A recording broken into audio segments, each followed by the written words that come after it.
Have you ever pondered the far-reaching impacts of a single trading company? A company so powerful it operated as a state within a state, even conducting wars and administering colonies. Today, we delve into the fascinating history of the Dutch East India Company, known as the Verenigde Oost-Indische Compagnie, or VOC, in Indonesia. In the early 17th century, the VOC was established by the Dutch government with the primary goal of conducting trade with Asia. The VOC was granted unprecedented powers, including the ability to wage war, negotiate treaties, establish colonies, and even mint its own money. The VOC first set foot in Indonesia, then known as the East Indies, in the year 1602. The lush archipelago was a treasure trove of valuable commodities like spices, coffee, tea, and precious metals. The VOC's initial interaction with Indonesia was marked by negotiation and cooperation with local rulers.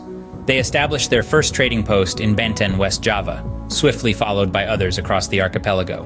But the company's strategy quickly shifted from cooperation to domination. The VOC began to employ military force to control the valuable spice trade, leading to a series of conflicts known as the Dutch-Indonesian Wars. By the mid-17th century, the VOC had established a quasi-governmental rule in many parts of Indonesia. The VOC's rule was marked by economic exploitation and social disruption. The company imposed a monopoly on many commodities, forcing local farmers to sell their goods at fixed, often unfairly low prices. They also introduced a system of forced labor known as cultuurstelsel, causing widespread hardship among the Indonesian people. However, the VOC's power began to wane in the late 18th century.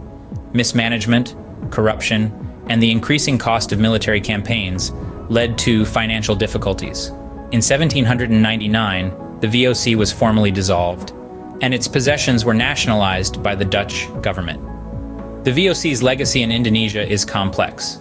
On one hand, it played a crucial role in shaping the modern Indonesian economy and society.